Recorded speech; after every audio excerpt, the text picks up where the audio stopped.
Ocupação de Mulheres, ela é uma casa de referência contra a violência à mulher.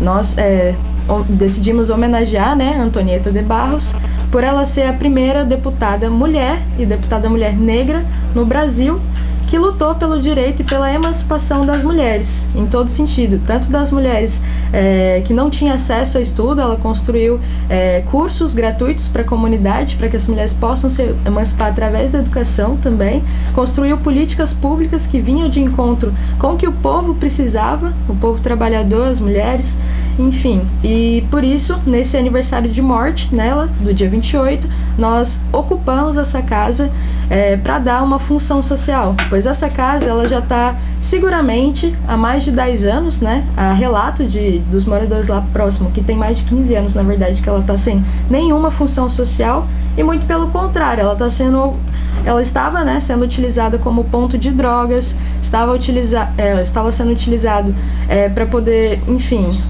para as pessoas em situação de rua. Elas estavam defecando na casa, a gente encontrou ela num estado bem calamitoso, assim.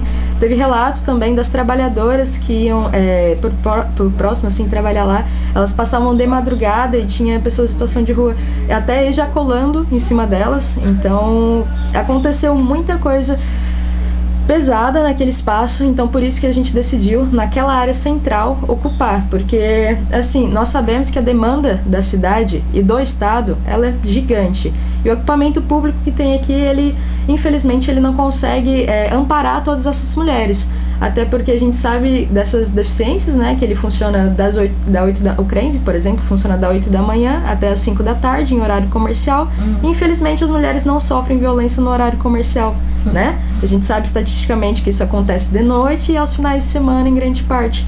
Então não há um espaço real que possa acolher a demanda que essas mulheres necessitam e precisam aqui na cidade. Nesse ano a gente tem o dado, né, que desde que a pandemia começou, foi aumentado 300% a violência contra a mulher. Só que a gente tem os dados bem certos, feitos pelo TJ de Santa Catarina de 2018, antes da pandemia acontecer, que isso já acontecia frequentemente. A gente tem o dado de que, em média, uma mulher a cada uma semana era morta dentro do estado de Santa Catarina. Então, isso em 2018. Então, a gente sabe que com o avanço da pandemia, sobretudo com esse governo genocida, machista, que tem como principal função destruir o povo, isso também ficou mais latente. Dentro do governo Bolsonaro, 70% das verbas dedicadas para a proteção da mulher e contra a violência da mesma, 70% a menos do que anteriormente. Então, nesse governo já tem um desmonte de políticas públicas voltadas para nós, que é essencial em todo o país. Então, por isso que teve essa crescente também, e a gente pode também falar sobre a pandemia, porque a gente sabe que nesses momentos a gente ficou isolada dentro de casa, grande parte com o seu agressor, porque grande parte a gente sabe que os crimes acontecem dentro das casas das mulheres. E a gente tem os dados também, né, ainda falando sobre os dados do TJ de 2018, que é os mais exatos, ele previu que a gente tinha 47 mil denúncias de violência contra a mulher, e a maioria das mulheres que faziam, por exemplo, a medida protetiva, os dados de mortes dela foram só 2 mulheres que fizeram a medida protetiva para 50 mortes que teve. Então, muitas não conseguiram nem acessar um equipamento público, muitas têm até... Eu falo por mim mesma, por ser uma mulher negra, por ser uma mulher que já passou em situação de violência, eu não consigo ir numa delegacia, eu não tenho essa confiança, a relação com a polícia não é a mesma, então eu entendo elas até por não conseguir um equipamento público, por não confiar na qualidade que está sendo ofertada, porque é isso, né? A gente pode sofrer uma reviolência, não tem o respaldo, muitas das vezes esse processo demora, por mais que a medida protetiva, ela judicialmente, ela tem que ser tratada de forma mais rápida, mas ainda assim isso demora. E, por exemplo, a mulher que está sofrendo violência constante, que precisa da medida protetiva, ela só vai conseguir, por exemplo, uma casa-abrigo assim que sair esse processo. Antes disso não sai. Então a mulher que tem filho, a mulher que tem ali, enfim, pessoas para cuidar na família, ela não consegue levar essas pessoas para esse espaço, por exemplo. Então como é que ela vai sair de casa sem levar os seus filhos, por exemplo? Não tem como. Então a mulher acaba ficando refém dessa situação, porque o equipamento público ele não dá uma resposta que nós precisamos, que nós era o mínimo para se ter. Na verdade, a casa ainda está em processo de funcionamento, né? A gente vai definir os horários, etc. Só que a ideia é que conseguimos ter voluntários suficientes para a gente poder fazer esse acolhimento em todo momento. E, sobretudo, agora a gente está estruturando a casa para futuramente também receber essas mulheres e poder abrigá-las. Porque, por exemplo, a mulher vai fazer a primeira denúncia numa delegacia, não tem esse amparo. Então não tem como, né, ela poder até mesmo recorrer.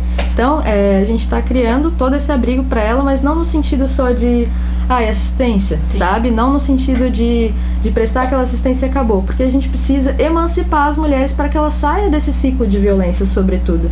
Então a gente quer tratar também com os profissionais, né, da assistência social, jurídico, das psicólogas para fazer esse aconselhamento, mas sobretudo também trabalhar com a formação dessas mulheres, né, educacional, política. Então a gente vai criar um espaço múltiplo para que a gente possa tentar cumprir com essas necessidades que são tão latentes, né? Sabendo que a gente não é o Estado, sim, não temos o recurso que o Estado tem, não vai ser a mesma proposta, mas que a gente possa também salvar a vida dessas mulheres, igual tem acontecido há mais de 10 anos que existe o movimento. Nós não somos a primeira casa de referência, nós não temos a primeira ocupação, é a primeira ocupação do Estado, mas nacionalmente já existe 10 casas. A nossa primeira foi feita há 7 anos atrás, em BH, Tina Martins, que hoje é usado, inclusive, pela prefeitura para encaminhamento dessas mulheres, sabe? Porque eles não têm uma política pública que cubra. E isso é vergonhoso para o Estado, vergonhoso para uma capital, vergonhoso até mesmo para o Brasil, que é um dos países que mais mata mulher no mundo inteiro. Ainda está muito cedo para a gente poder falar sobre o processo judicial, mas a princípio o que eu consigo dar de parecer para a comunidade é que, como nós já ocupamos, né, mais de 48 horas, então o proprietário ele tem que entrar com um processo jurídico para tentar reaver a posse, né, fazer o processo de reintegração. Só que como a gente sabe que aquele imóvel já está utilizado lá há mais de 10 anos, está com uma dívida pública imensa, é uma coisa que vai demorar um pouco para acontecer. Então, nesse momento, a gente está tranquilo, nosso corpo jurídico também está tomando as medidas ali necessárias para a gente poder ter uma boa negociação, mas a princípio está tudo certo. Legal, então quem quiser conhecer a casa ou ajudar de alguma forma no processo aí de organização, como é que faz? Entra em contato com quem? Perfeito. Como eu disse anteriormente, a gente está reestruturando a casa, então a gente está precisando muito, muito de doações no sentido de cama, colchão, alimentação também, para a gente poder garantir que todo mundo consiga, né, se alimentar, dormir naquele espaço, fazer os processos de vigília, fazer o processo de acolhimento dessas mulheres. A gente está precisando também de fiação para poder manter a parte elétrica ali estável. Nós, sobretudo, estamos fazendo a convocação de novas profissionais, né, para poder fazer assistência social, a parte da psicologia, a parte jurídica também, e outras pessoas que estão interessadas em estar lá fazendo as vigílias conosco, tá tendo atividades culturais. Então as mulheres que são artistas, artesãs, enfim, qualquer tipo de artista em si, a gente está promovendo esses espaços de encontro por acreditar que a cultura também é importante para a emancipação da mulher, né? E a gente tem o Pix da casa, que é casaantonietadebarros@gmail.com, é a chave do Pix, que a gente está aceitando doações de dinheiro também, se a pessoa se sentir confortável, e sobretudo de corpos para estar lá presente com a gente, para estar travando essa luta. A Unidade Popular também acredita muito nisso, que só o povo salva o povo. Então, se não for a partir dos movimentos sociais fazer algo imediatamente, o Estado negligente nunca vai fazer. Então a gente, até conseguir, né, tomar o poder, a gente vai fazendo o que é possível para salvar o nosso povo.